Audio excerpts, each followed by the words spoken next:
La presentación de hoy tiene que ver con el lenguaje inclusivo y la vamos a hacer el doctor Gelormini Lezama. Y yo quiero presentarlo a mi colega, compañero y amigo y contarles que Carlos Gelormini Lezama es licenciado en Psicología por la Universidad de Buenos Aires y doctor en Lingüística por la Universidad de Carolina del Sur. Es profesor asociado de nuestra universidad en el Departamento de Ciencias Sociales y ha recibido varias becas, tanto predoctorales como postdoctorales, y tiene una extensa publicación en distintas revistas nacionales e internacionales. Bueno, no sé, Xavi, si querés decir algo. Sí, quiero decir algo. Te quiero presentar a vos. Creo que casi todos la conocen a Silvia, pero bueno, para refrescar. Es doctora en Lingüística, profesora y licenciada en Letras por la UBA, con un D en Lengua Española en la UNED de España. Es directora de la Maestría en Periodismo de la Universidad de San Andrés, adjunta de Filosofía y Letras de la UBA y profesora invitada en otras universidades. Dirige el proyecto ADIPE en UDESA y el programa de capacitación para periodistas en la Patagonia, auspiciado por PAE. Recibió premios como Juntos Educar, Premio Iberoamericano en honor a la excelencia educativa, Premio a la docencia en clases magistrales en UDESA. Ha publicado artículos científicos en revistas nacionales e internacionales, es columnista de perfil y colabora en muchos medios gráficos y digitales. Muchas gracias, Carlos.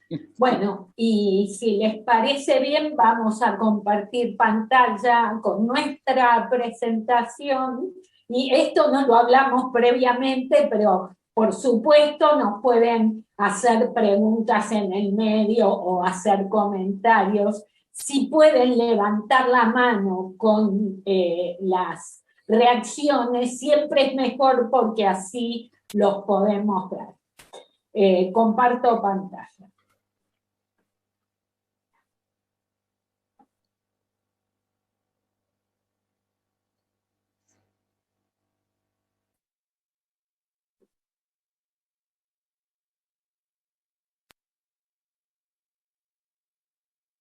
¿Se puede ver? ¿Está bien? Sí, vemos perfecto, Silvia, se ve lo más bien. Sí, esta sensación de estar en una sesión de espiritismo a veces, ¿no? Con el Zoom. Cuando nos juntamos con Carlos y empezamos a discutir el tema del lenguaje inclusivo para elaborar una propuesta que fuese publicada, pensamos que teníamos que entrar al asunto desde la perspectiva del cambio lingüístico.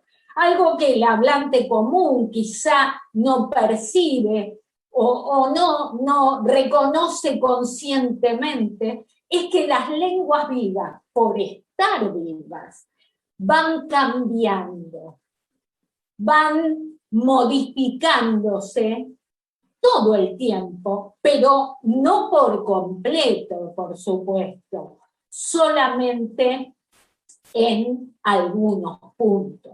De modo que nosotros discutimos si esta irrupción de una novedad lingüística podía ser efectivamente un cambio, entendiendo que el cambio es un fenómeno que se verifica cuando un elemento nuevo ingresa en el sistema de la lengua, en un aspecto del sistema de la lengua, y después de un tiempo, ese nuevo elemento pasa a formar parte del sistema y reemplaza al elemento con el que vino a competir inicialmente. Al respecto, hay muchos ejemplos que podríamos dar.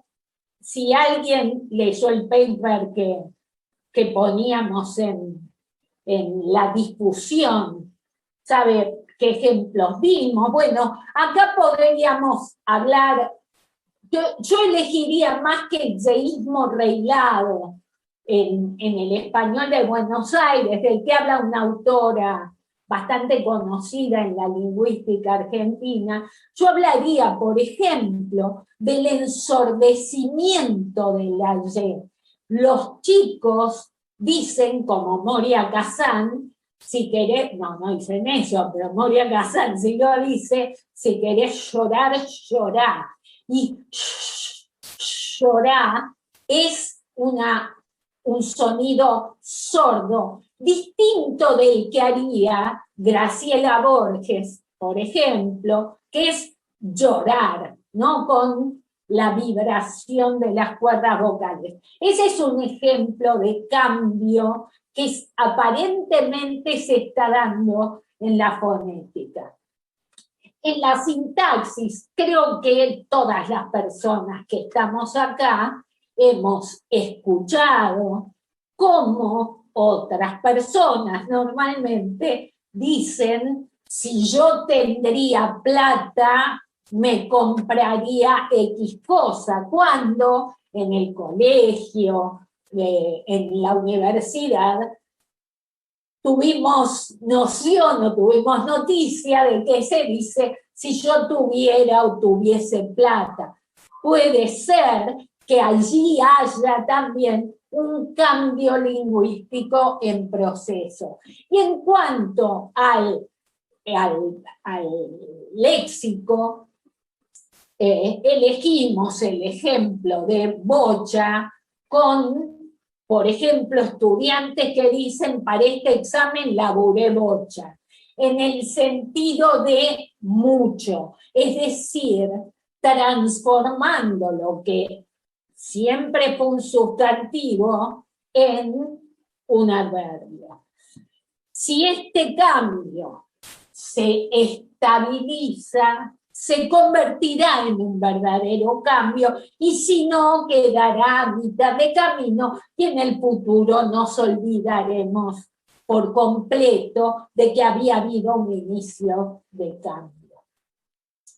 Es cierto que el cambio lingüístico se da de manera más frecuente en el léxico. De hecho, algo que parece bastante interesante o divertido es que un adjetivo como lívido, con B corta, no la libido, lívido o lívida, que en principio, en su primera acepción en el diccionario, quiere decir amoratado, se usa en la actualidad para hablar de alguien, algo o alguien, sobre todo alguien que se ha puesto muy pálido, por lo que la misma palabra se ha convertido en su propio antónimo. Esto es lo más habitual. Muchos estudiosos dicen que el lenguaje inclusivo es imposible pensarlo como un cambio lingüístico porque no hay cambios en la morfología. Y nosotros intentamos mostrar que sí los hay. Por ejemplo, en la antigüedad, el griego antiguo tenía 3 números morfológicos. El singular y el plural, igual que el español, pero existía también un dual, una terminación especial para los sustantivos que aludían solo a 2 cosas. Por ejemplo, cuando uno decía en griego antiguo, mis ojos, ojos y mis, estaba en dual, porque salvo que uno sea un cíclope, uno tiene 2 ojos. Y más cercanamente, podemos hablar de la reposición del tuteo en reemplazo del voceo en América Latina. ¿Por qué digo o por qué decimos reposición del tuteo en reemplazo del voceo?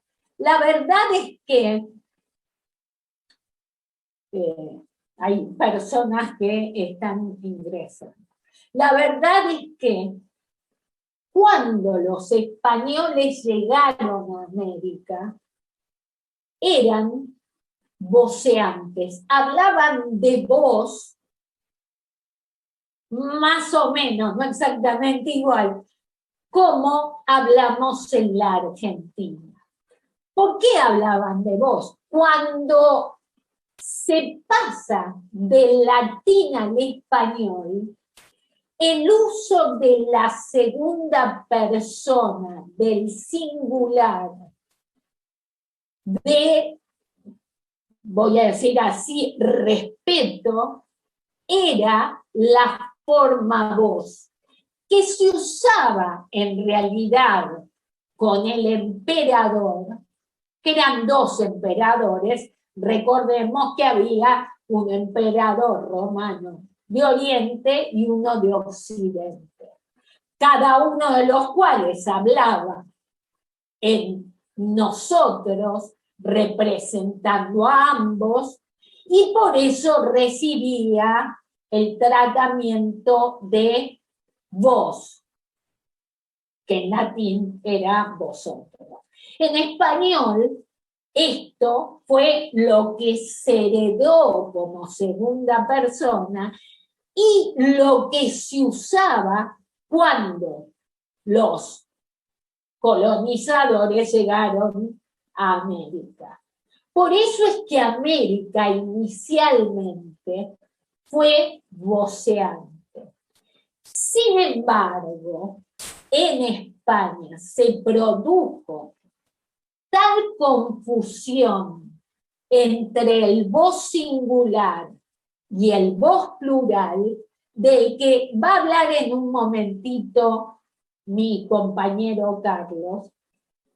Digo, en España se produjo tal confusión entre el vos singular y el vos plural que se retomó para el singular el tú del latín y se prohibió en España el uso de vos en singular ya en el siglo XVIII. Esa moda de usar el tuteo, se tomó en América, particularmente en los virreinatos más monárquicos, el virreinato de Perú y el virreinato de México, que son, según dicen los especialistas, los únicos dos países de América que no tienen resabios de voceo. Dicho esto, en Chile y en la Argentina hubo una intención fuerte de parte de las autoridades de imponer el tuteo. Yo sé que todas las personas que están acá son muy jóvenes, pero a mí me lo contó mi mamá, para quienes fueron a la escuela en la década del 60, por ejemplo, saben que los maestros y maestras trataban de tú a sus estudiantes, porque había indicaciones que bajaban como circulares desde el ministerio para que esto ocurriera así. En Chile, esas indicaciones que venían ya desde el siglo XIX tuvieron éxito. Y hoy los chilenos son tuteantes, aunque hay un resabio de voceo distinto de la Argentina. La Argentina, ya se sabe, la rebeldía propia de esta... no tenés que llevar las cosas. No.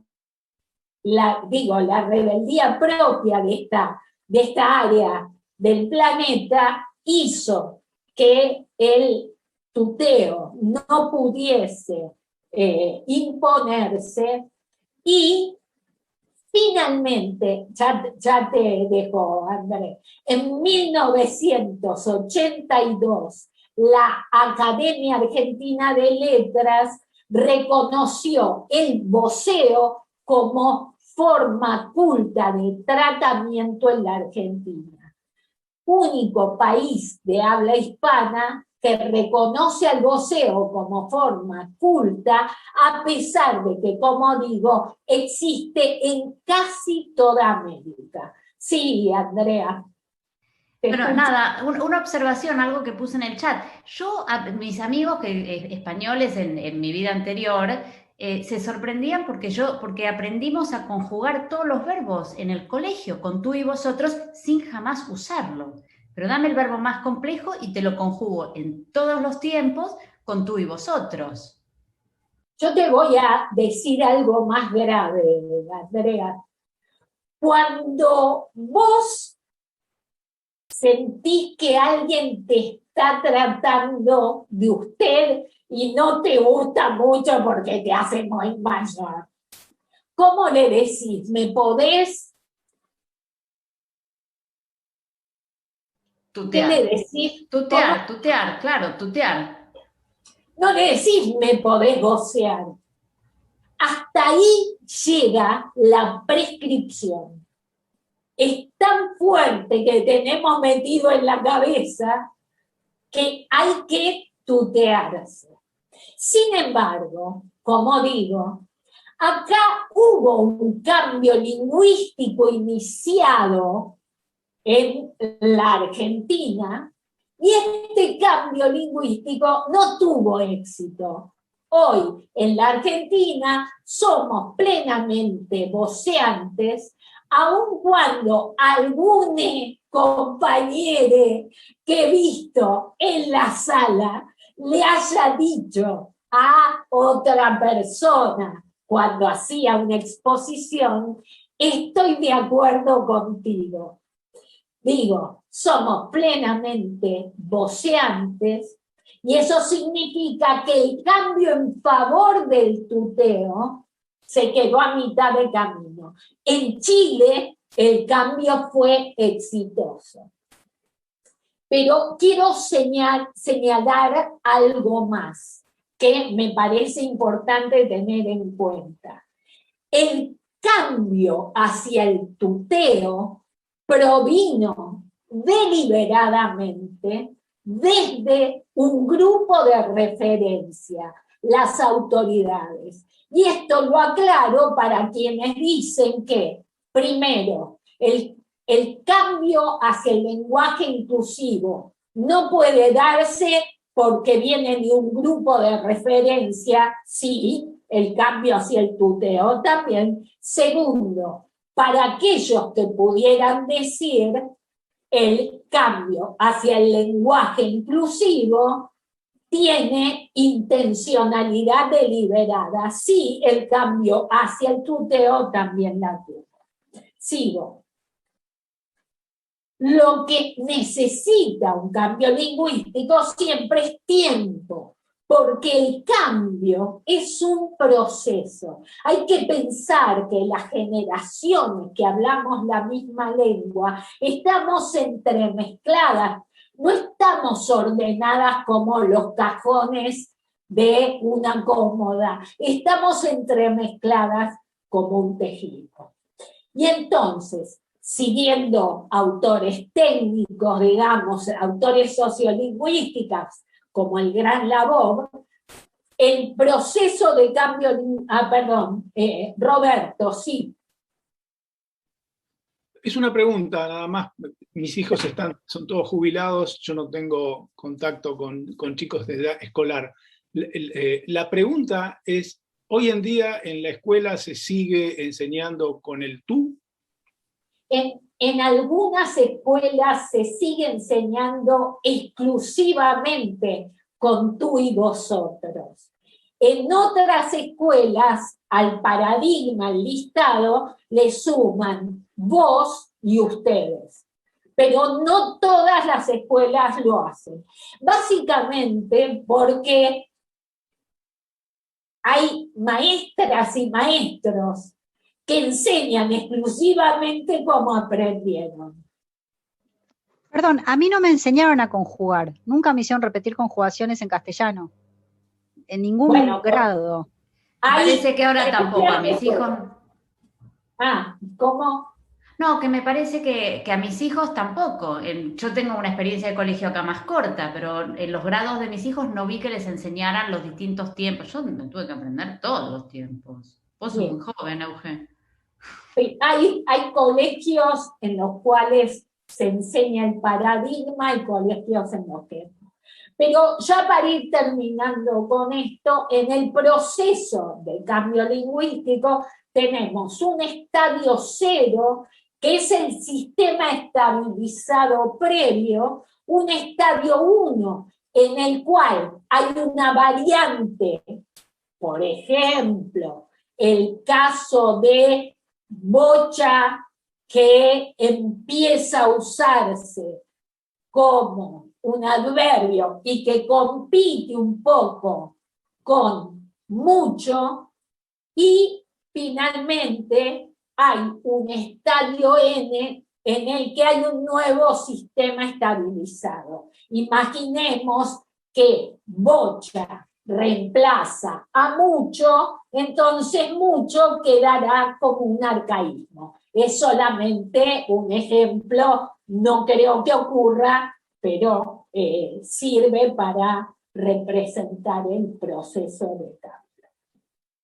En el caso del cambio lingüístico, el estadio cero es el del sexismo lingüístico, en el cual no nos dábamos cuenta de algo de lo que empezamos a darnos cuenta, no solo en el español, pero esto creo que lo va a decir Carlos en un momento.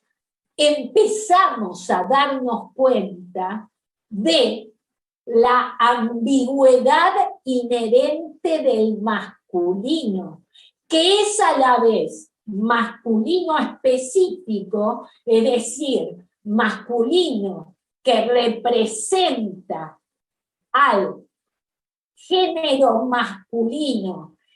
En el caso de alusión a seres sexuados, digo, un masculino específico y un masculino genérico que lo contiene. Hay un masculino específico que está por debajo del masculino genérico. Y que hasta los años 70 no había resultado conflictivo, pero en los años 70, obviamente el siglo pasado, empieza a generar confusión. Sin embargo, aunque en los años 70 se empieza a advertir esto, es recién con el nuevo siglo que hay una aparición de formas que buscan reparar esa ambigüedad. Y esto es lo que podríamos llamar en la actualidad, sobre todo en los últimos 4 o 5 años, el lenguaje inclusivo. Decimos estadio 1 porque dentro de la lógica que proponemos, este sería el inicio del cambio.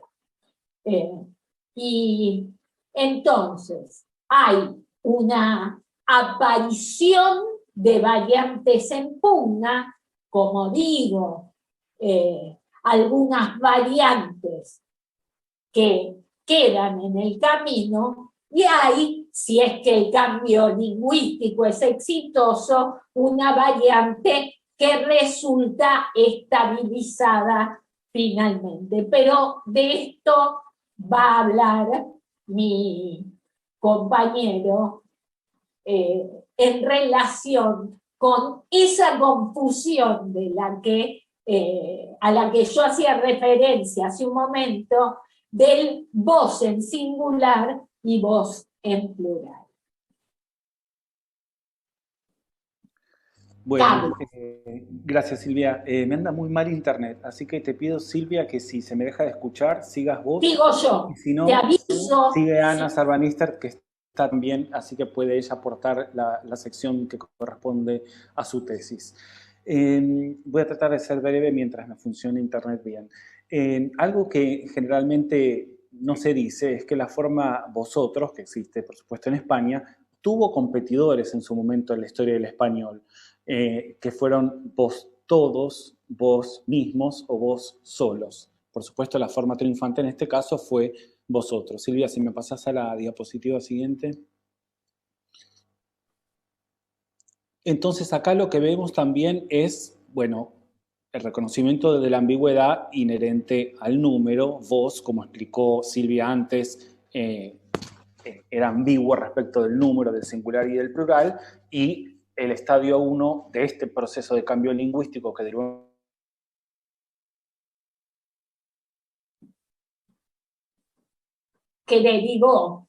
en vos, sí. Yo ni sabía hasta que me enteré que esto existía, ¿no? Se cortó, Carlos. Se cortó. Ah, ok, bueno. Sí. El estadio 1. Ok, que el estadio 1 significa el reconocimiento de la ambigüedad inherente del número, en este caso, que el vos se utilizaba para el singular y para el plural, aparecían formas como vos todos, vos mismos y vosotros, muchas de las cuales no teníamos la menor idea que existían porque solamente la forma triunfante es la que se recuerda. Si pasamos a la siguiente diapositiva.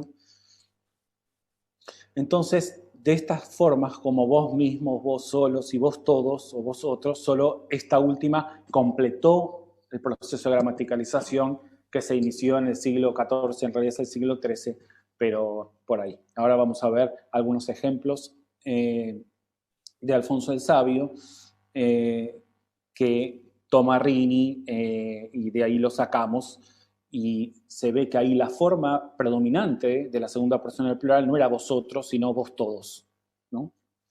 Vamos a ver algunos ejemplos, los podemos leer, me voy a hacer el que puedo hablar español de esta época. Quiere agora que estédes delante vos todos, lo ven ahí, el vos todos. Ven también el a vos todos, también hay una contracción a vos. Pasamos a los otros ejemplos, Silvia, si tenemos más tiempo de discutir. Non es uno el padre de vos todos, e vos todos sabedes que el rey me quiere muy gran mal. Perfecto, proseguimos. Una cosa que a mí me hizo recordar es que este proceso, que estamos hablando del español del siglo XIII, se parece a lo que está pasando ahora en Estados Unidos con el you en plural, ¿no? Sobre todo la distancia temporal entre ambos fenómenos es lo que me hace pensar que acá hay algo más estructural, ¿no? Y que no hace a la coyuntura del día al día. Entonces ustedes saben que el you, por supuesto, en inglés es ambiguo en cuanto al número, se usa tanto para singular como para plural, y hay una serie de formas que han aparecido para utilizar you en plural, que son varias.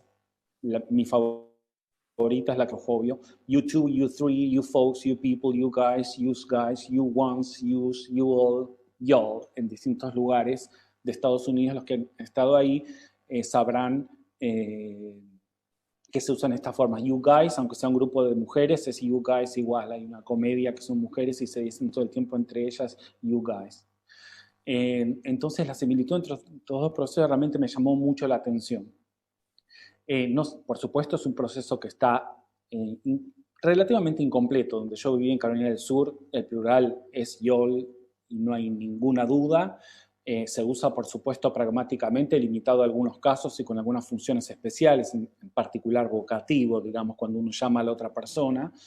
Me acuerdo una vez, estando en la oficina internacional en la universidad donde yo estudiaba, dije yo, les dije yo, e inmediatamente la sonrisa que obtuve de todo ese grupo de personas fue increíble. Me di cuenta del valor de reconocimiento que tenía que yo, como extranjero, pudiera haber adoptado esa palabra, ¿no? Realmente me sorprendió porque yo le hice solamente como una gracia o porque se me habría pegado, la verdad que no sé, pero sí vi la reacción que eso producía, que creo que tiene que ver con la cuestión del lenguaje inclusivo. Proseguimos. Silvia, pasamos. Entonces, nada, esto ya lo comenté, son procesos que son muy distantes en el tiempo, pero que aparecen como soluciones que son en verdad similares, digamos, porque es la solución de una ambigüedad. Entonces observamos que, bueno, aunque la forma vos todos ya no existe, nadie dice vos todos para decir vosotros o ustedes, formó parte de la historia del español. Quedan textos donde eso está y bueno, de la misma manera el lenguaje inclusivo podemos decir que algunas formas a lo mejor triunfen. La cuestión de fondo acá es que cuando hay varias formas que compiten, como en el caso del lenguaje inclusivo, que hay varias, ahora las vamos a ver, eso en algún sentido da más interés a la batalla, porque quiere decir que si hubiera una sola forma, tal vez eso quedaría circunscrito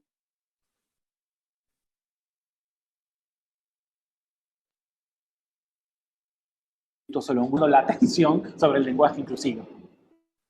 Se cortó, Carlos. Silvia, ¿seguimos? Sí. Seguimos. Seguimos, Silvia.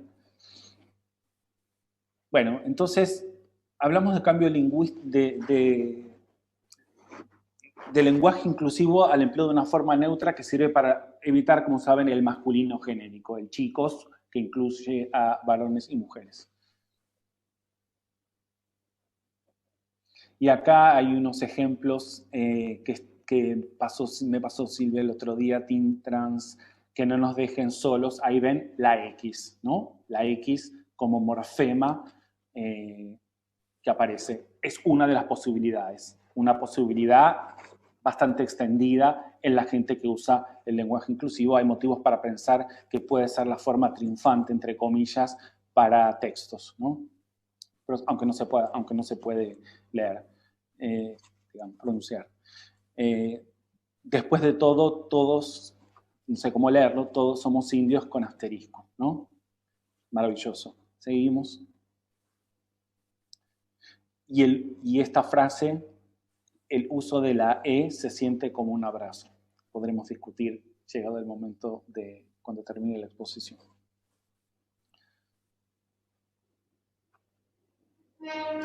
Mostré mi obra maestra a les adultes. Esto estamos tal vez más acostumbrados, ¿no? Ahora el lenguaje oral a escuchar la E. Pasamos, Silvia. Entonces, bueno, esto lo comenté antes, es la existencia de la batalla lo que nos permite ubicar este momento como el primer estadio del proceso. En el proceso 1 es usual que compitan varias variantes, como pasa en Estados Unidos ahora con el YOL y como pasó en el siglo XIII con el vos todos, ¿no? O sea, esto es absolutamente esperable en un proceso de cambio lingüístico. Creo que ahora viene esta parte de la investigación, tiene que ver con la tesis de grado que hizo Ana Sarvanister, que también está, así que si querés comentar, bienvenida cuando tengas ganas. Lo que hicimos con Ana acá fue usar un paradigma que se llama self-paced reading, que es que las personas leen oraciones, en realidad son dos oraciones. La primera oración da un contexto y la segunda oración es la que medimos en tiempos, en milisegundos, cuánto tarda en leerse. Es un paradigma que se usa muchísimo en psicolingüística, tal vez es el paradigma más importante de la psicolingüística porque es muy sensible. Una de las características que tiene es que es within subject, o sea, es un diseño de medidas repetidas. Cada sujeto es comparado con el mismo sujeto, no con otros. Hay gente que lee mucho más rápido y mucho más lento.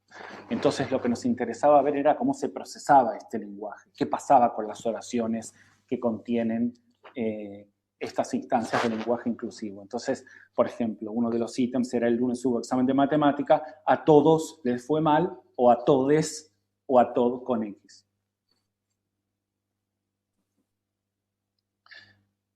Pasamos, Silvia. Teníamos, bueno, incluimos varones, mujeres, personas jóvenes, viejas. El número es bastante grande para este tipo de paradigma y había distintas hipótesis que teníamos en la cabeza. Fuimos, verdaderamente, por lo menos por mi lado, no estábamos seguros qué iba a pasar. Podíamos pensar que alguna vez, justo de matemática, qué feo, dice Silvia, cómo procesan el lenguaje inclusivo los distintos participantes. Bueno, pasamos, Silvia. No hubo diferencias entre grupos. Es decir, uno podía pensar que las mujeres jóvenes iban a, tal vez prejuiciosamente, iban a preferir el lenguaje inclusivo. No. Todas las instancias del lenguaje inclusivo fueron penalizadas y generaron una demora en el procesamiento de oraciones. La interpretación la voy a dejar a cargo del auditorio. Obviamente, ya es un dato que sabemos, las personas viejas tardan más en leer que las jóvenes. Viejas quiere decir más de 24, más o menos.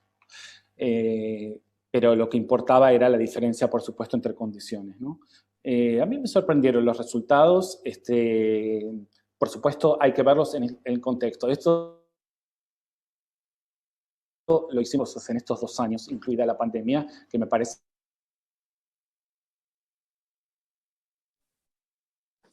que... Pero la penalización del lenguaje inclusivo se vio con bastante claridad, sobre todo en el todes.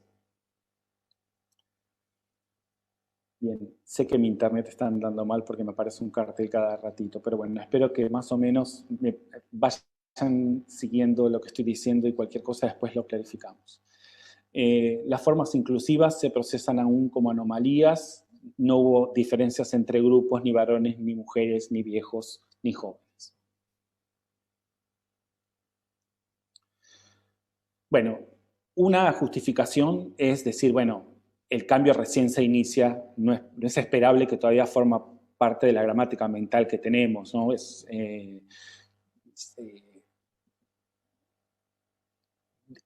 Acá pusimos el cambio lingüístico se da de un modo más inclusivo del que pensábamos. Tal vez para justificar el cambio lingüístico habría otro modo de leer cuáles son estos resultados. Los resultados son, como comenté recién, iguales en todos los grupos. Seguimos. Y ahora sigue Silvia. Más o menos me escucharon, a pesar de... ¿Sí? Sí, se te oyó bien y se escribió bien. Internet. Retomando lo que decía Carlos, la lengua tiene reglas, aunque no nos demos cuenta, siempre estamos respetando algunas reglas. Cuando las reglas las respetamos naturalmente, decimos que hay una norma objetiva. Pero también existe una norma ideal a la que los hablantes, las hablantes nos queremos acercar, o porque nos enseñaron en la escuela, o porque hay un modo de hablar que nos gusta de un grupo particular al que quisiéramos pertenecer. Ese modo de hablar, esa norma establecida como ideal, es lo que se puede llamar norma axiológica. La norma axiológica está representada por la prescripción. Me gustaría dejar en claro que no la prescripción escrita de la Real Academia necesariamente. A veces la prescripción que se interpreta como provista por esos grupos a los que queremos pertenecer. Y en ese sentido, lo que uno puede decir en este momento,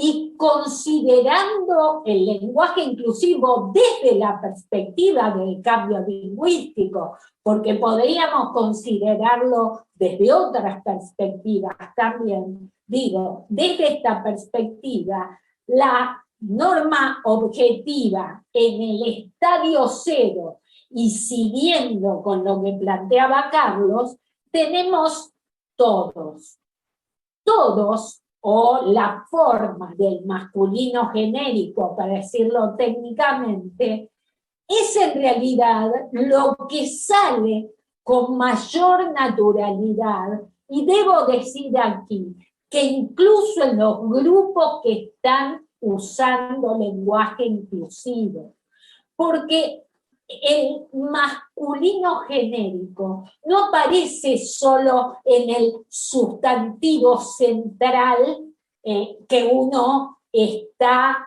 empleando. El masculino genérico aparece también en una serie de otras palabras en las que esa forma se proyecta, adjetivos, pronombres, participios.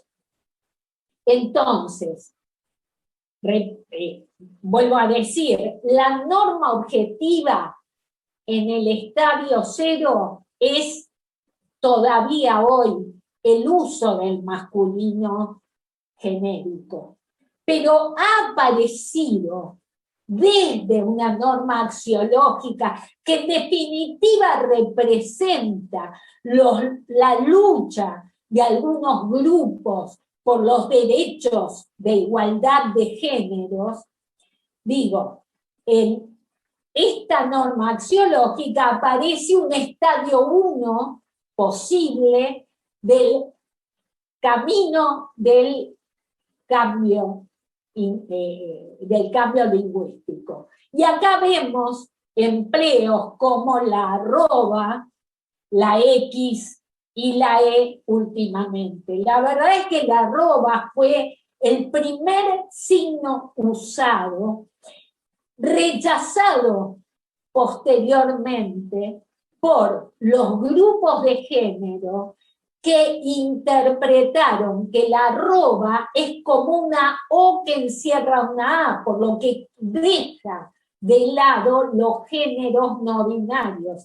Y entonces se eligió la X, que como todos sabemos acá, como todes, como todas, como todos, como quieran, sabemos acá, la X indica incógnita. Y por eso empezó a usarse, y efectivamente, como planteaba recién Carlos, es la forma que, fuera del masculino genérico, se lee con mayor comodidad todavía.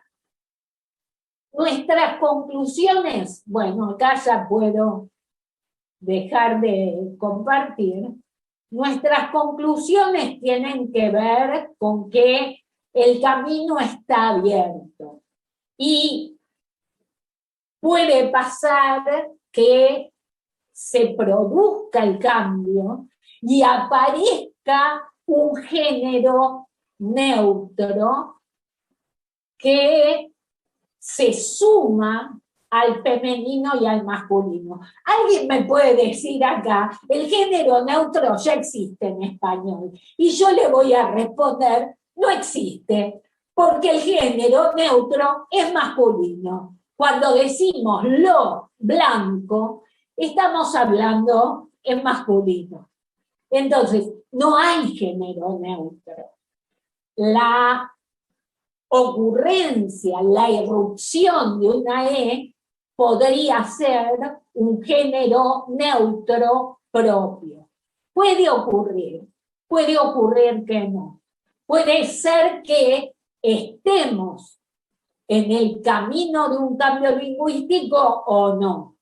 Pero lo que sí nos parece que vale la pena decir es que el enorme debate que trajo el lenguaje inclusivo provocó como efecto colateral que reconociéramos que hay diferencias en los géneros, que hay géneros que no son binarios, que hay personas que no se autoperciben ni como mujer ni como hombre, y entonces, en cualquier caso, y para esta altura de la civilización, pareciera que esta discusión tiene que ser bienvenida.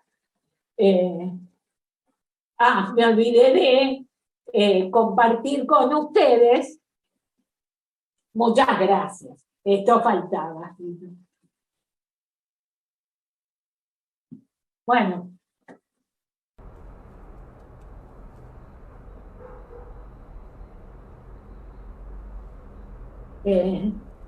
No sé, acá, a ver, manos levantadas. Marcelo, por favor. Bueno, les agradezco mucho, me pareció súper interesante lo que están haciendo, me encantó. Tengo como alguna reacción respecto de los resultados que presentaron, no sé si es exactamente una pregunta. Y bueno, no sé cuán articulada me va a salir, pero bueno, más o menos lo que pensé. A mí me parecen súper interesantes los resultados de ustedes porque me parecen mostrar que hay una diferencia entre la ambigüedad gramatical y la ambigüedad que yo llamaría pragmática o del uso. Lo que uno podría pensar que está ocurriendo con la gente que ustedes entrevistaron es que los hablantes no se sienten incómodos con el uso del masculino genérico porque saben usarlo. O en todo caso, cuando uno le propone otra forma gramatical, eso le resulta en algún sentido disonante desde el punto de vista cognitivo, y a eso uno podría atribuir la demora en responder comparado con el uso de formas masculinas como genéricos, ¿no? Y me parece muy interesante que haya surgido digamos, el reconocimiento de la ambigüedad gramatical es el resultado de un reconocimiento político, creo yo. En el siguiente sentido, me parece que no es frecuente que haya aparecido, que no es casual que haya aparecido en momentos en que los espacios están mucho menos segregados desde el punto de vista de género. Cuando es mucho más frecuente que varones y mujeres se encuentren en un lugar, es entonces más frecuente primero sentir de parte de las mujeres, presumo, y de otros géneros, por supuesto, la incomodidad de verse nombrado en un masculino genérico, y eso entonces después daría lugar al reclamo del ajuste de la regla, digamos, ¿no? Porque acá lo que se está solicitando es cierta corrección gramatical, pero esa solicitud es parte de una solicitud que yo llamaría política, ¿no? Porque de modo muy interesante, ustedes hicieron una extensa descripción de cambios lingüísticos, pero hay cambios lingüísticos, por ejemplo, lexicográficos, y que ocurren por ahí en espacios más limitados, en idiolectos, que no generan ningún conflicto, inclusive uno no puede reconocer ni la autoría ni el origen de la demanda por el cambio. El cambio simplemente ocurre, la gente empieza a usar otras palabras y ya.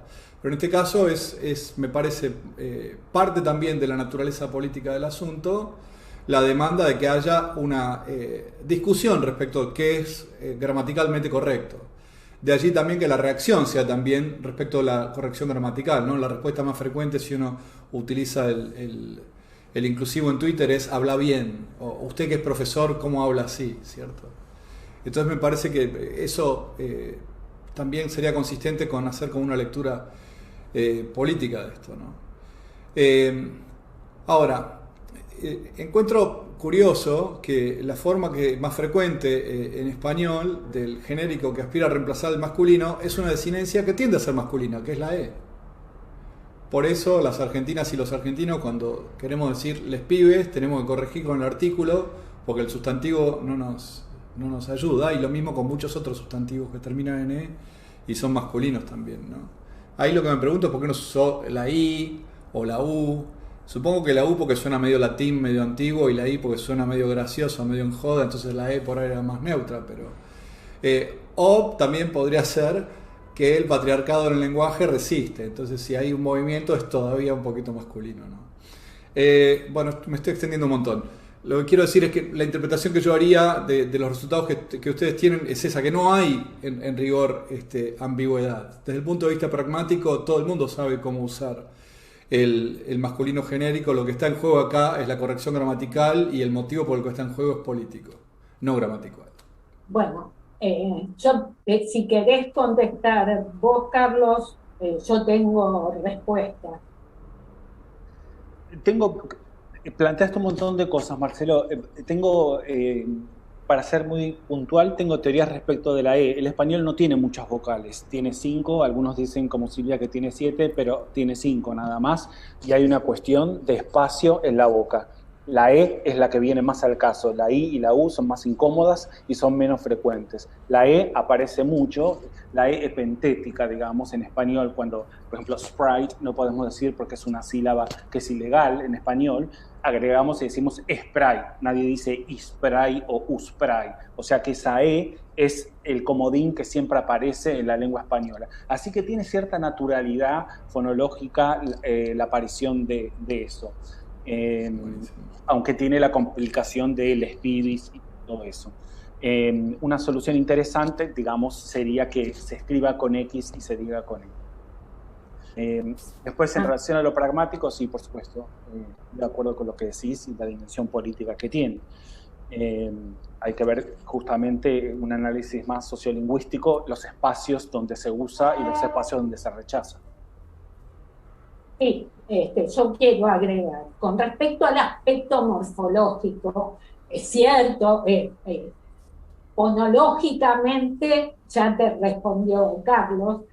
Con respecto al aspecto morfológico, hay que reconocer que el español hereda del latín una E, como vos recordarás de las clases del colegio, hereda una E que es indistinta para el masculino y el femenino, algo que se ve en estudiantes, y que ha sido tan discutido con el caso de presidenta, jamás con el caso de sirvienta, porque las cosas hay que decirlas. Ahora, además de eso, y hay adjetivos que terminan en E y son indistintos en cuanto al género, como amable o potente, ¿no? Entonces, hay un sentido también morfológico.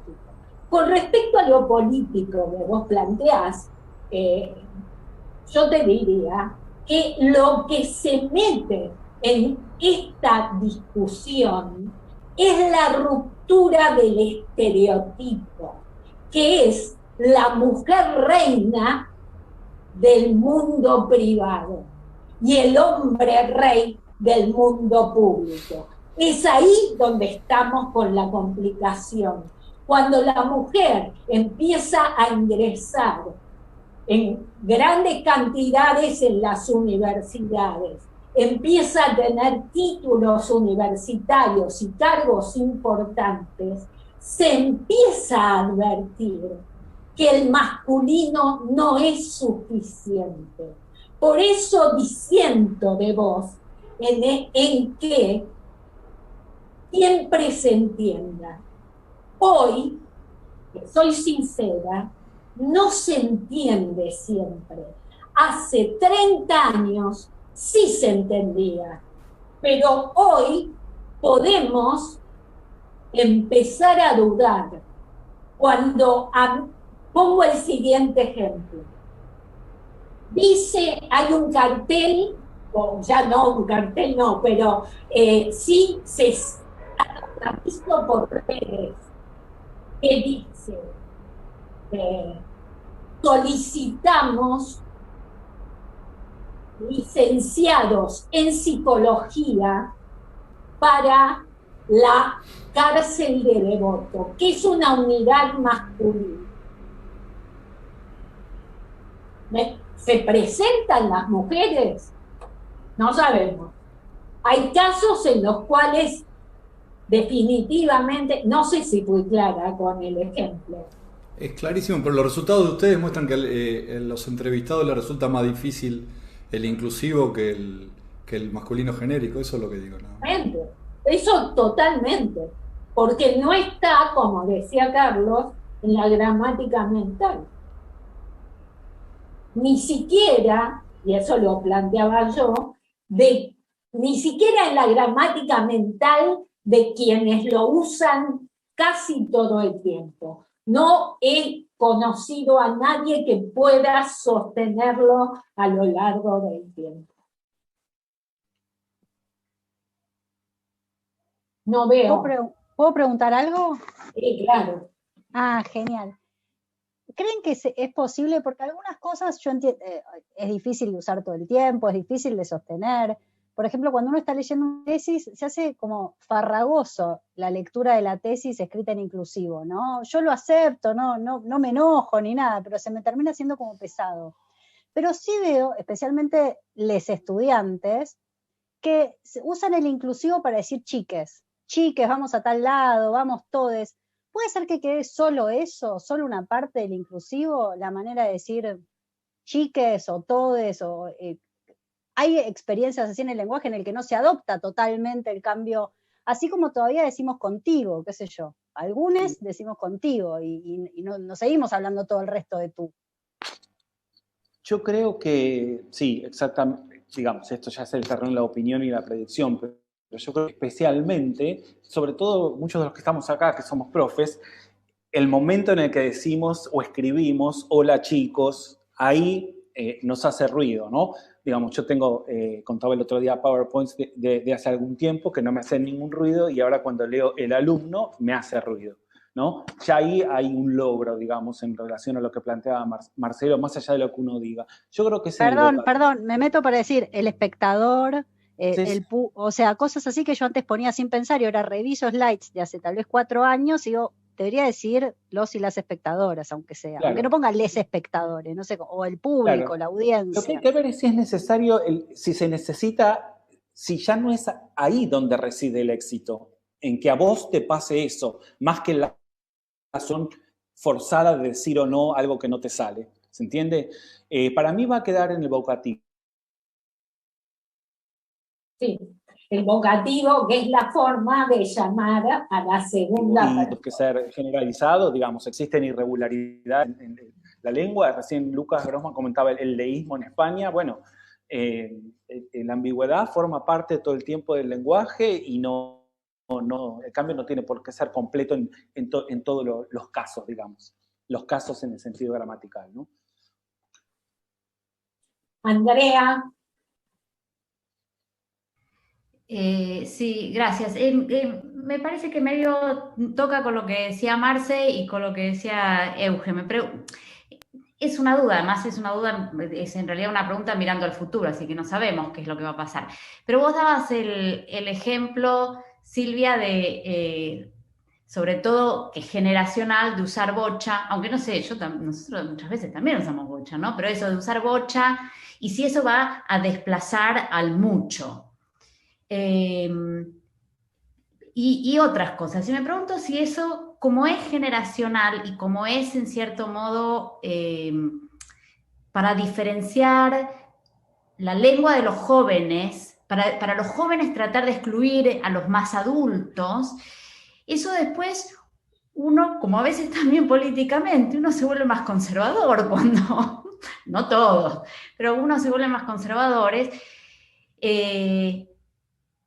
Y si entonces ahí, bueno, el cambio, eso, es generacional y después pasa con el tiempo. No sé muy bien a dónde voy. Me pregunto si el tema del inclusivo no es más político que generacional. O sea, es generacional también y son sobre todo audiencias, públicos, actores jóvenes los que lo impulsan, pero que va a seguir con ellos y crecer con ellos y quizás tenga un poco más que deje un poco más de tracking, ¿no? Que deje un poco más de aplicación que el generacional, que bueno, sí, qué sé yo, mi papá dice macanudo y a veces a mí eso de macanudo me suena muy viejo, ¿no? Pero que eso es más generacional, digo.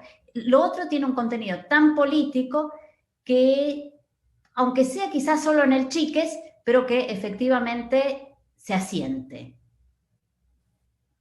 Sí, es probable. Lo que pasa es que solo podemos hacer conjeturas. Lo que sí es notorio es que este fenómeno no se está dando solo en el español, se da en el inglés, se da en el francés, en el portugués, el italiano, el alemán, se da en el esloveno, se da, efectivamente es un fenómeno político que tiene que ver con esto del debate acerca de la inclusión de los géneros. No sé si querés decir algo, Carlos. No, en relación a la cuestión generacional, también hay veces que los cambios lingüísticos se saltean una generación. A mí voy a poner un ejemplo, digamos, para mi generación, nací en el 70, para que me puedan ubicar, la palabra chapar solo se usaba en chiste porque la usaban nuestros padres y no se podía decir, era solo en joda que uno decía chapar. Y después las generaciones más jóvenes lo volvieron a usar, digamos. Eso lo notarás, Andrea, que se salteó. Chapar is back, pone Merkel. Totalmente. Entonces, ese tipo de fenómenos donde también puede pasar que a chicos muy jóvenes les empieza a parecer que el lenguaje inclusivo es de viejos. Estoy citando a alguien que lo comentó en el chat. Fede. Me encantó la presentación, la verdad que lo felicito porque fue muy, muy buena, muy clara, poniéndolo en un contexto histórico, aprendí un montón. Y lo que yo veo es que detrás de esto hay como una línea, ¿no? Porque ustedes insertan esto dentro de una línea histórica que va muy atrás, para decir, bueno, esto es un fenómeno que los lingüistas lo reconocen y ya lo han visto, ¿no? Y lo que yo veo ahí es como una línea que trata el problema de la ambigüedad y el proceso de desambiguación, no sé si lo estoy diciendo bien. Quizás el vos era ambiguo y generaba confusión, y había que resolverlo. El masculino es ambiguo, pero no porque genere confusión, sino porque además es injusto, ¿no? Acá hay un derecho, hay una mirada política detrás. Y mi pregunta, que un poco decía Andrea, bueno, no sabemos cómo se va a resolver, y ustedes tampoco, de hecho, lo anuncian, dicen, estamos en un estadio 1, salimos del 0, estamos en el 1, y hay algo que nos hace ruido, dice Carlos. El hecho de que algo nos haga ruido da cuenta de que estamos corriéndonos en algún sentido, ¿no? Ahora, ok, no podemos saber cómo va a terminar, pero sí podemos ver cómo terminaron otras, entre comillas, batallas. Ustedes hablan de batallas, de competencia entre opciones que hay y que se van descartando y quedan algunas, ¿sí? Se van descartando unas y van quedando otras. ¿Cómo se da esa batalla en esa historia que ustedes cuentan? ¿Cómo se resuelven esas batallas? ¿Es un proceso puramente estocástico? ¿Queda alguna y las otras desaparecen? En ciencias sociales hablamos de entrepreneurs normativos, ¿no? Acá hay como una especie de entrepreneurs normativos que plantean una vara y dice, bueno, esto sería la forma correcta, fue el arroba, fue el X, ahora estamos en el E, pero hay un grupo de entrepreneurs normativos y uno esperaría en un proceso lineal que eso, entre comillas, derrame o haya mímica, socialización, etcétera, al resto de la sociedad, ¿no? Esa puede ser una forma. Otra forma puede ser un criterio más autoritario, como cuando los ministerios dicen, bueno, ahora hay que enseñar con tú, y vamos a hacer eso, ¿no? O sea, pienso en formas como más inorgánicas, más que evolucionan naturalmente, entre comillas, y formas más jerárquicas en donde se resuelva esto. ¿Cómo lo visualizan ustedes? Bueno, respondo yo, Carlos, ¿te parece? Hay muchos factores que influyen en esto. Por eso mostramos el caso de la reposición del tuteo en Chile, o la posición del tuteo en Chile y en la Argentina. En un caso funcionó, en el otro no. Evidentemente hay algo idiosincrático en esto que actúa. En Suecia existían dos géneros, masculino y femenino, para aludir a personas. Pero desde hace más o menos 10 años apareció un nuevo pronombre neutro para no encasillar a las personas, y sobre todo a los chicos, en masculino o femenino. Cuando apareció, más o menos alrededor del 2011, 2014, tenía muchísima resistencia de parte del grupo de hablantes que no lo usaban. Y lo que muestra la investigación es que con el tiempo fue siendo aceptado este pronombre, que es gen, HN, fue siendo aceptado paulatinamente. Esto puede ocurrir con el lenguaje inclusivo en el español, o puede ocurrir que no ocurra. Realmente no sabemos.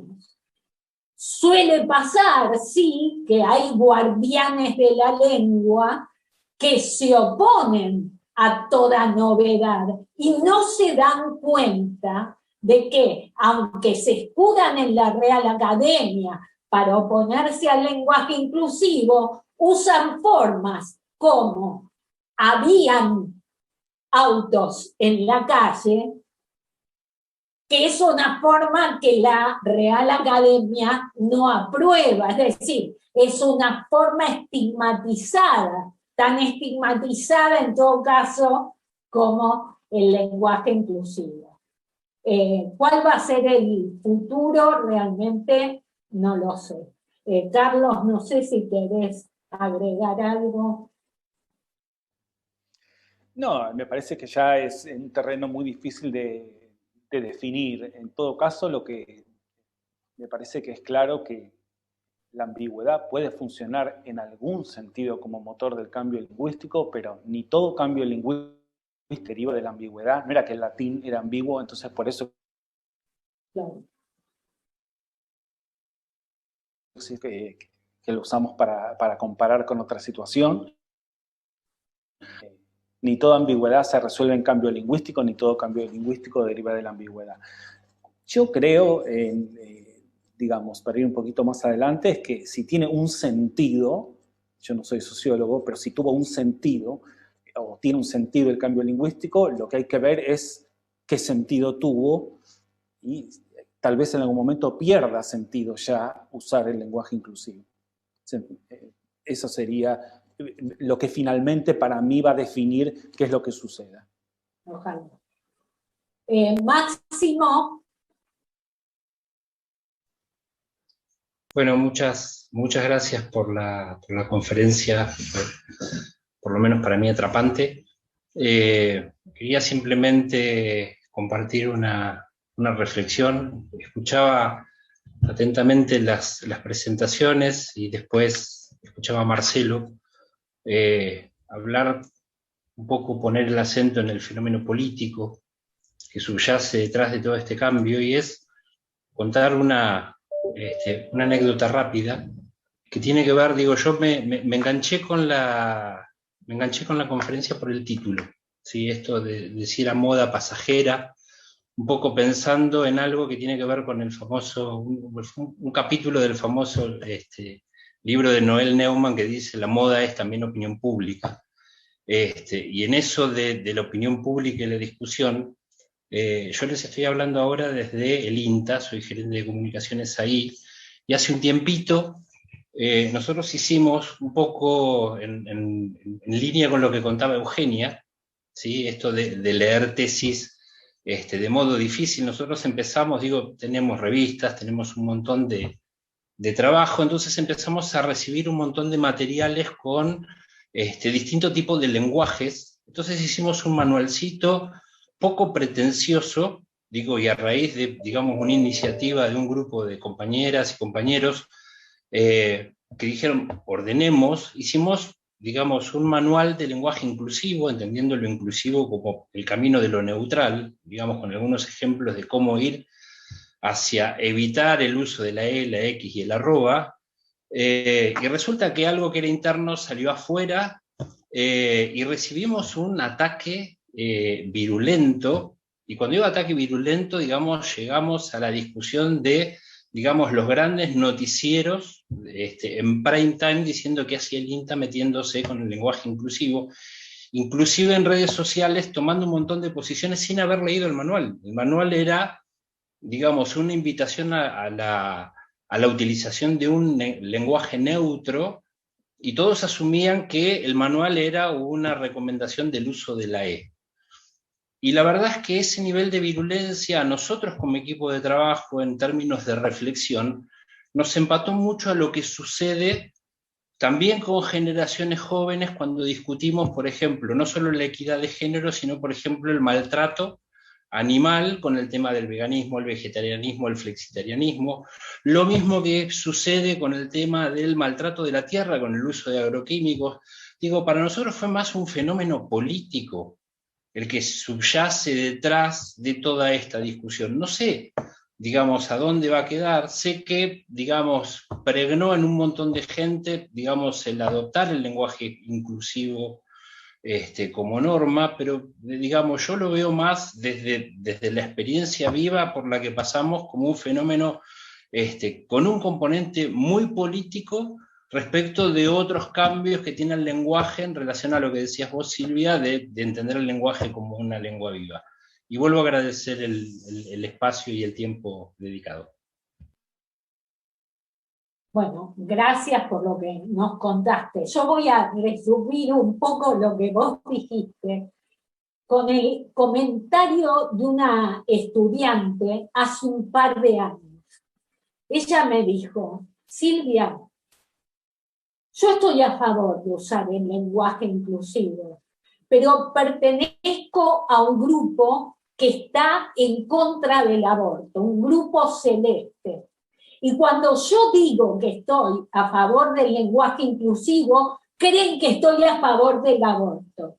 Es decir, hay como una mezcla de condiciones, de perspectivas, que también tienen que ver con la polarización brutal en la que estamos inmersos, ¿no? Muchas veces la discusión en contra del lenguaje inclusivo tiene que ver con que se lo asocia con un grupo de referencia progresista que a su vez se asocia con un cierto partido político, y no es obligatorio. Digamos las cosas como son.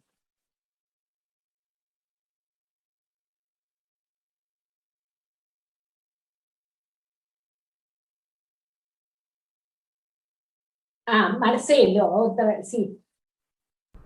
¿Puedo cortito? Hablé un montón, pero la verdad que me interesa mucho. Bueno, la intervención está motivada por lo que decías recién. Yo creo que estas discusiones culturales, no todas las discusiones culturales tienen el mismo grado de dificultad o la misma probabilidad de ser convertidas en símbolo político. Y esta es súper potente desde el punto de vista político, porque efectivamente funciona como una de las señales que permiten identificar a las identidades políticas en disputa, ¿no? Y hay gente que tiende a interpretar la reacción frente a estos cambios culturales como una reacción frente a la alteración de una jerarquía social, ¿no? Que en rigor me parece que es una lectura correcta. Si quien se siente amenazado, está bien sentirse amenazado, porque desde mi punto de vista el uso del inclusivo es la renuncia de la gente que antes no se sentía designada por el lenguaje a seguir sintiéndose interpelada por eso, ¿no? No sé, por ejemplo, el otro día yo entrevisté para entrar a la maestría que dirijo una chica trans que me pidió por favor antes de la entrevista que la tratara como una piba, y eso hace 5 años no hubiera sido posible, digamos, ¿no? Y eso es, me parece, indicación de una transformación sociocultural que es muy extensa, muy potente, y que me parece a la gente que está del otro lado, digamos así, de esta jerarquía, los hace sentir amenazados y también como culpables, no como interpelados, en el sentido de, bueno, si vos tenés problema para reconocer las disidencias sexuales, o si tenés problema para reconocer la equidad de derechos de las mujeres, todo eso es culpable de algo, ¿no? Y ahí sale la reacción, me parece muy, muy fuerte, y a eso se le agrega lo que acabas de señalar, ¿no? Que es que está connotado partidariamente. Y ahí la identidad partidaria funciona, ayer leía un libro que lo decía bien, funciona como una mega identidad, porque condensa todas, las simplifica, además funciona como un shortcut, y entonces y luego también lo refuerza, digamos, ¿no? Pero esto también funciona como obstáculo para la aceptación general de la nueva regla. Porque aunque, por ejemplo, esta piba que es la celeste pero inclusiva, es especialmente reflexiva. En general lo que uno hace es mete todo en la bolsa, agarrás la primera señal, lo colocás en el casillero correcto y listo, ¿no? Bueno, nuevamente, me cuesta mucho no interpretarlo en términos políticos y no, súper interesante lo que están haciendo, re lindo. Perdón, hablé mucho. No, genial, Marcelo, me encantó el comentario, verdaderamente.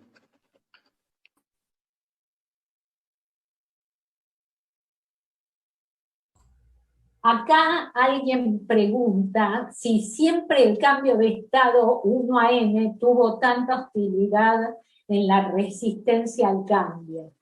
En el caso del tuteo, hubo mucha resistencia de parte de muchos grupos. De hecho, gente muy mayor. Bueno, Carlos, por favor, contá, ¿dónde estás? Ahí está.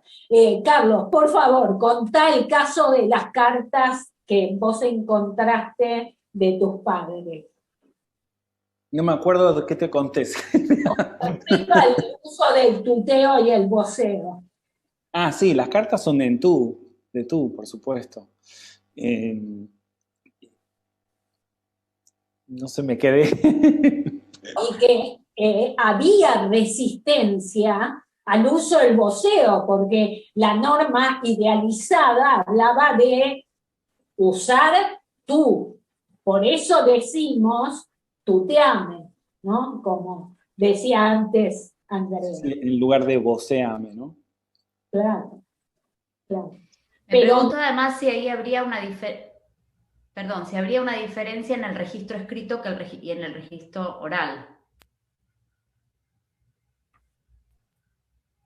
Hay lenguas como el árabe que tienen una forma totalmente distinta para la escritura y para la oralidad.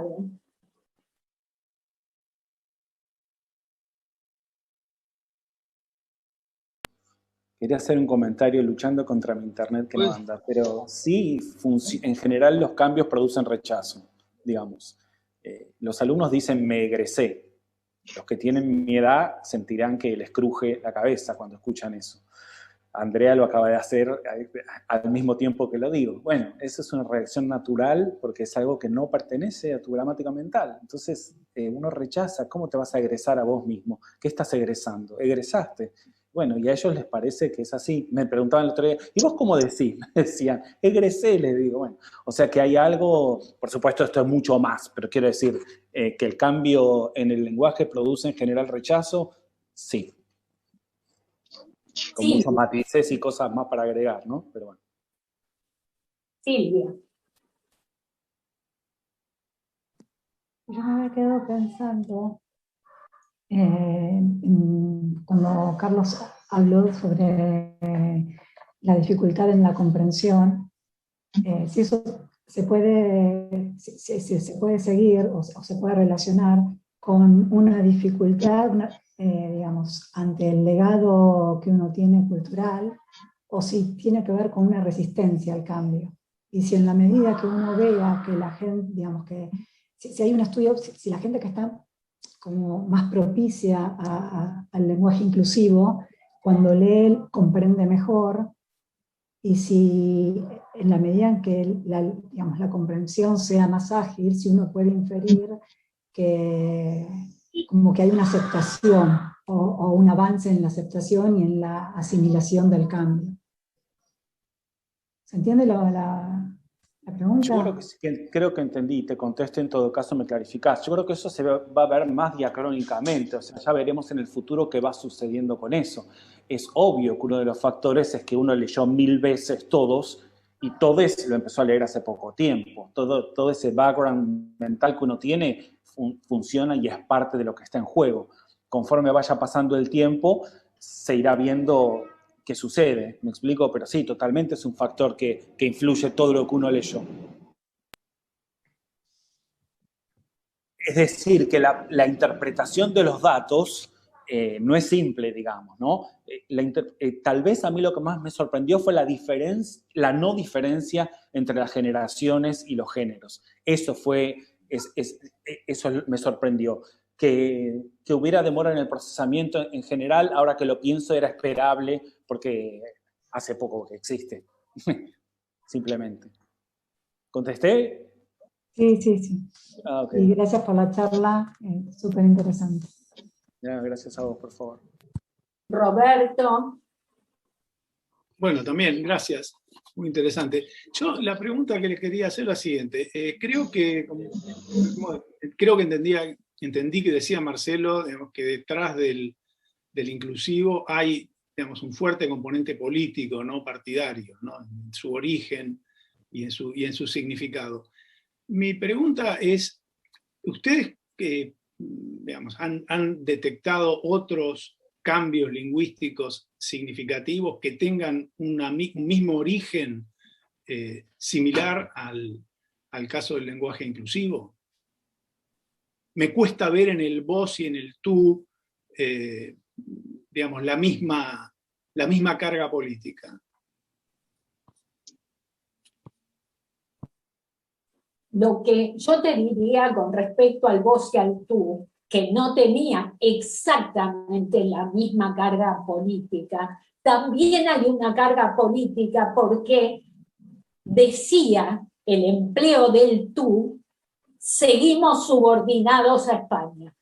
De hecho, todas estas reglamentaciones que caen, por ejemplo, desde el Ministerio de Educación o desde el ISER, desde la Secretaría de Medios, vienen con Uriburu, vienen en épocas de golpe y no en épocas democráticas. Eso es bastante interesante. Se hace esta exigencia del tuteo en la Argentina, se hace fuerte en las épocas en que había dictaduras en la Argentina. Y de hecho, quien rechaza el empleo de estas formas es la administración de Perón. Probablemente no tenía quizá el mismo tipo de carga, pero sí había una carga política también. Con respecto a otros cambios posibles en morfología, son realmente infrecuentes. No sé, Carlos, si tenés algo para agregar. No, me voy a quedar pensando. Diego, no sé si te... Bueno, primero, buenísima la charla, la verdad que me encantó, y aparte uno los escucha y tiende a pensar muchas situaciones, muchas anécdotas personales sobre el uso de eso. En particular, como profesor de la universidad, hace un tiempo, cuando empezaba esto, yo recibí una fuerte, no llamarla amenaza, pero sí insultos por el uso del lenguaje inclusivo en su momento, de manera anónima por parte de alumnos, con lo cual había una resistencia incluso en los más jóvenes, pareciera ser, ¿no? Por lo que creo que probablemente entonces no tenga que ver con lo generacional, sino con algo que por ejemplo, sugiere Marcelo, que tiene que ver con, me da la impresión, con lo ideológico, siempre es político, no sé si estrictamente partidista, porque me da la impresión, por ejemplo, que también está teñido, y eso le quería preguntar a Carlos y a ustedes, si no vieron un patrón por el estilo, de algo territorial, de algo geográfico, y también de algo de nivel socioeconómico, porque me da la impresión de que la expansión del inclusivo fue muy de progresistas, con, digamos, instrucción entre secundaria y universitaria, pero urbanos fundamentalmente, ¿no? Incluso yo veía, por ejemplo, vamos a ponerlo así, en partidos políticos que van desde lo conservador hacia el centro y se mezclan, también hay una diferencia en la aceptación del uso del inclusivo o no, ¿no? Y quería saber si habían encontrado algún patrón. Mi planteo fundamentalmente tiene que ver con lo territorial, es decir, esto es una cosa, lo voy a poner de manera muy burda, ¿de los porteños o es una cosa de todos los argentinos? A mí me parece, Diego, que lo que planteas es algo que no se había mencionado, que son las clases sociales. O sea, claro, las clases, digamos, el cambio lingüístico, si en la villa dicen sh y en San Isidro dicen sh, va a ganar la villa. Eso es así en el cambio lingüístico en general, digamos, ¿no? Lo dije rápido como para ejemplificar, ¿no? Y hacerla corta, pero creo que se entiende a lo que apunto. Entonces, la dificultad del lenguaje inclusivo, yo en un videíto lo escuché ahora en el video de presentación del Nacional de Buenos Aires. Es el único video que usa el lenguaje inclusivo que yo haya visto en tercera persona, no hablando de ese tema, ¿no? En les alumnes y todo eso. Bueno, mientras sea algo que sucede en la Nacional de Buenos Aires, lo usaremos Marcelo y yo, y un par más, y bueno, y será muy simpático y quedará ahí. Así que me parece que no lo vimos eso, pero me parece que sería sí el factor a incluir. No solo el factor político, sino el factor de clase, para poder predecir algo respecto del cambio lingüístico. ¿Te contesté más? Sí, incluso por lo urbano, ¿no? Tocaste el caso del Nacional de Buenos Aires, muy porteño el asunto. Digo, y a nosotros por ahí nos abarca esta discusión. No me queda claro, en el interior del país, también controlado por nivel socioeconómico y demás, si esto también está siendo una cuestión de debate.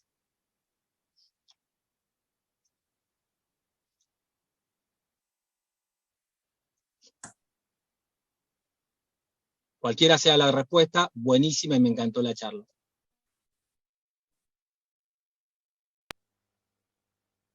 Gracias, Diego. Perdón, quería sumar algo a lo que... ¿Puedo? Sí, claro.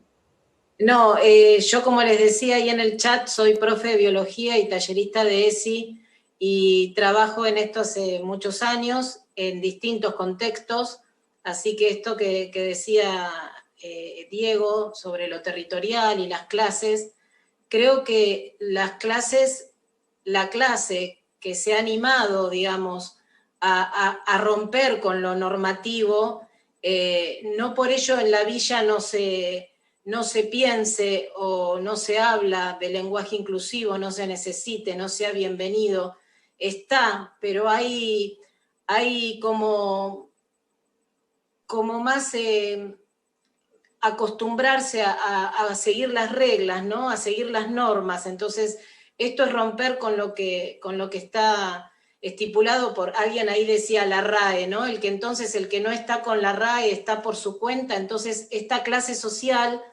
que tiene que ver también con lo territorial, o sea, yo mezclaría todo, ¿no? Lo territorial, digo que debe haber los factores de territorio, de clase social y barra también político partidario que se aleja del centro derecha, que tiene como o se da la oportunidad, la posibilidad de romper con esa resistencia, ¿no? Entonces, de establecer el uso del lenguaje inclusivo. Creo que debe de ir por ahí, porque la resistencia no es tanto a no poder comprender. Yo estoy en plena deconstrucción y lo hice a partir de una sonrisa que recibí el primer día que lo utilicé y entonces se me escapa muchísimo el lenguaje en masculino. Y también me complica la lectura, pero hay una aceptación. Entonces, para mí, la demora en esa interpretación se debe totalmente a estar en contra de lo que está representando el lenguaje inclusivo, ¿no? Que está representando estas multiplicidades de géneros.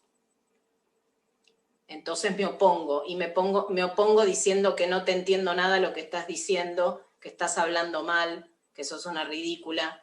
Y ahí empiezan todas las etiquetas que van desde feminazi, abortera, ¿no? Y meten todo en la misma bolsa.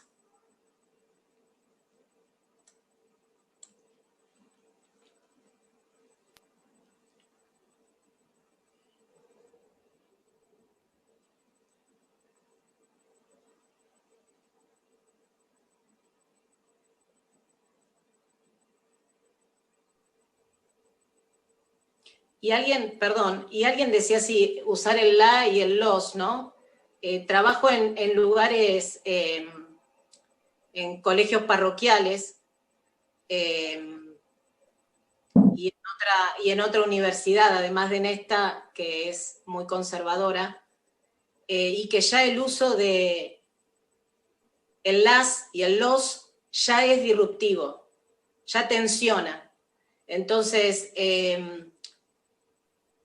no quiero ser careta, dirían mis estudiantes, pero en esos espacios voy con paso más lento y utilizo el las y el los, y ya es suficiente para establecer esta tensión de la que hablaba Carlos, ¿no? De que nos está haciendo pensar el lenguaje inclusivo. Entonces, en esos lugares usar el lenguaje inclusivo sería poner mi cabeza en una guillotina, y no estar más en esos espacios, y como en la balanza pesa más el poder estar en esos lugares y llevar otras voces, uso el las y el los en lugar del les. A mí interesante lo que estás diciendo. A mí lo que me resulta atractivo es que es imposible que no se enoje a alguien.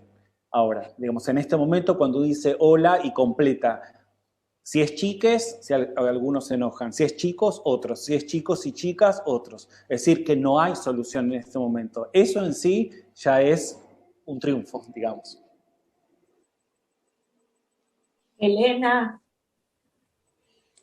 Sí, bueno, muchísimas gracias. Yo no vengo del palo académico para nada, pero este tema me interesa. Trabajo con esto, pero desde el tema de autonomía económica de las mujeres, así que este es un tema que, como a muchos, me parece que al principio nos sonaba rarísimo decir, hablar con nosotros, era como una cosa totalmente antinatural, y por lo menos a título personal pasé cuando lo escucho y no me invade como antes, que sí me sentía como, qué raro esto, no lo uso, pero sí trato de las y los, o si no de buscar la manera de las personas, me fijo sobre todo en las cosas que escribo en las redes sociales, pero lo que sí me llama tanto la atención es este grado de hostilidad, en el sentido de que para muchas personas es como un insulto, como insultante, ¿no? A título personal, cuando aparece este lenguaje. Entonces, en ese sentido, quiero preguntarle si este cambio sigue las mismas normas que nos explicaron al principio, o estamos hablando de otro tipo de categoría, ¿no? Que no tiene que ver con, digamos, lo académico, o el uso, o la abreviación, como vimos del, el español del siglo XIII, ustedes sabrán que es como la letra que es más fácil, cómo se separan las palabras, que tiene que ver casi con lo vocal. Pero por eso digo, si no será de otra categoría, y bueno, y con otras reglas, no sé, ahora la pregunto a ustedes, que son los que saben.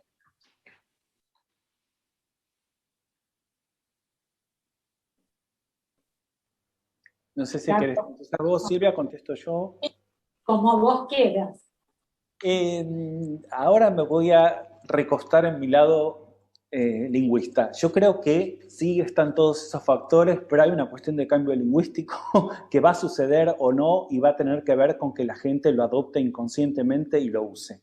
Es decir, el uso político al que hacíamos referencia, bueno, ya hay ley del aborto, ya sucedieron un montón de cosas en la Argentina, hay una pandemia, hay muchos temas que están en danza, digamos, y a lo mejor la función que tuvo la deja de tener. Así que ahí me pongo medio cerrado en el sentido de que si va a continuar, va a tener que suceder lo que sucede con otros cambios lingüísticos. ¿Me explico, Elena? O sea, que creo que para que verdaderamente sea, tiene que ser que dos personas hablando de otra cosa y que uno sea macrista y otro acá y estén hablando de cualquier cosa, lo usen.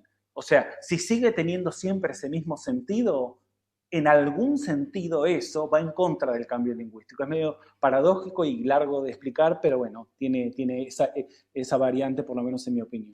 Pero bueno, estamos en el terreno de la predicción, ¿no? Sí, básicamente el lenguaje siempre es identidad.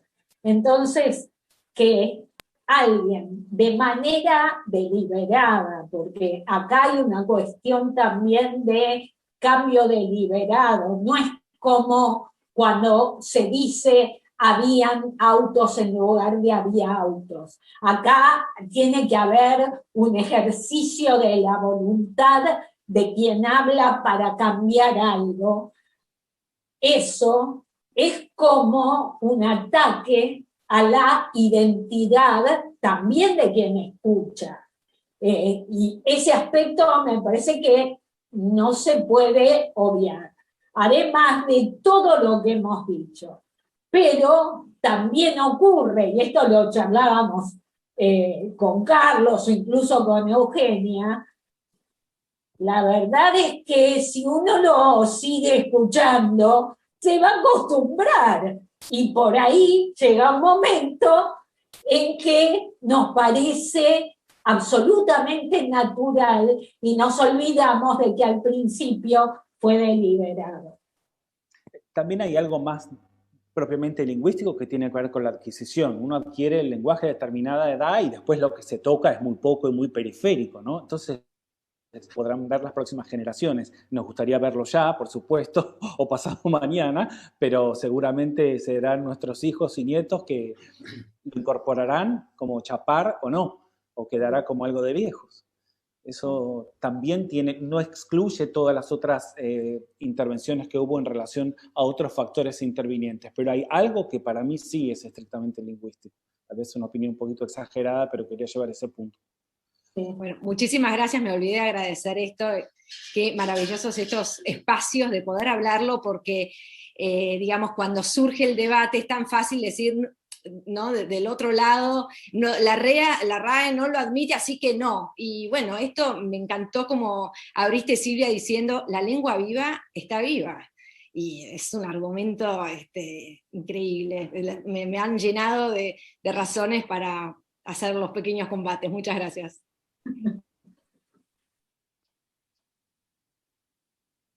Bueno, la verdad es que este seminario se propone como de 1 hora y media, nos excedimos, perdón para quienes están esperando que cerremos.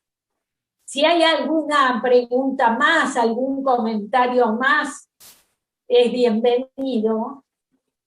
Y si no, bueno, agradecemos a todo el mundo la presencia. Voy a hablar por los dos, Carlos. Creo que estamos muy contentos.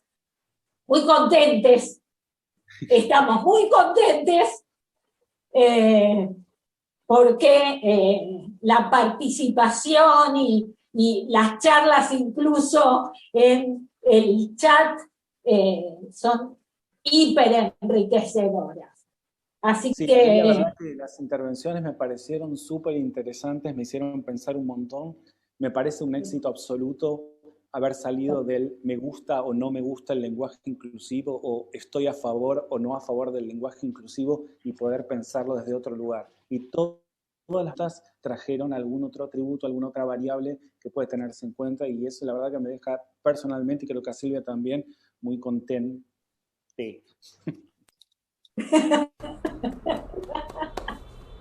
Bueno, muchas gracias.